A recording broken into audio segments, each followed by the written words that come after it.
press meet कर कारण press meet करवार कारण ये आमर प्रथम निर्धारित होता केवल पंचायत ब्लॉक को चलो बोली लक्ष्मी बस जोटा कि बर्तमान से आमर मुख्यमंत्री बस सेवा किंतु बर्तमान से हेडक्वार्टर को आसूँ ब्लॉक केतोटी बस पाखापाखि 6-7 बस असुविधा असुविधा जेहेतु जदि ब्लॉक रू जदि हेडक्वार्टर को 5 टकर आसवे आम गाड़ी चलो जन आम दाबीपत्र कोरापुट जिलापाल को देलु है किंतु राज्य सरकार भी अन्य जो जो जिले में चलूला सब बंद करदे किंतु कोरापुट जिले में बर्तमान बंद चली आम विरोध करें बाध्य होचे रास्तार माने आम तो कहलु 30 तारीख सुधा जब गाड़ी जब न बंद हम 1 तारीख रू आमर कोरापुट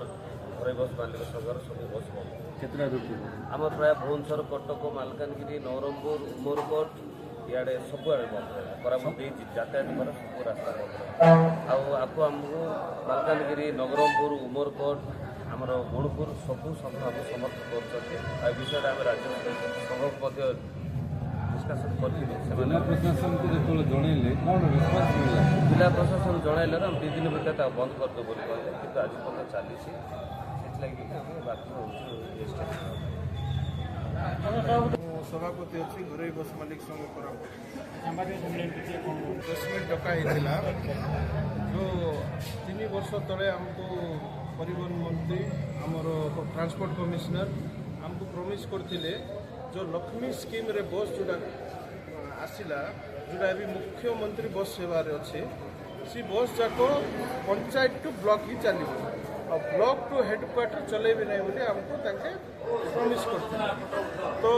वर्तमान आमको न जनईकिना से गाड़ी सडनली ब्लॉक टू हेडक्वार्टर पड़ा आम ए विषय कलेक्टर सार को जनइलु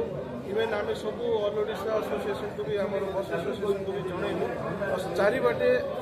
जोड़ा स्टार्ट करते ब्लॉक टू हेडक्वार्टर ताके बंद करदे मात्र कोरापुट चली कलेक्टर सार को जनइला पर भी तार किसी रिएक्शन आसने आते आमको कौन तार बाट काढ़ मात्र चुपचाप हो जाइए आम से जनइबा चाहूँ कि जदि यार कौन गोटे बाट काढ़े नहीं बोले 30 तारीख सुधा आम गाड़ी जाक बंद करदेबू आम गाड़ी चलेबूनी आउ जब डिसाइड हम ना आम गाड़ी जाक चलेबूना समस्या कौन समस्या देखो आज्ञा से गाड़ी 500 टंकार जदि ब्लॉक रू हेडक्वार्टर पड़ा आसो आम गाड़ी किए बसबे आम गाड़ी पैसेंजर किए आसबे को सरकार चलाऊ आमे निजे चलाऊ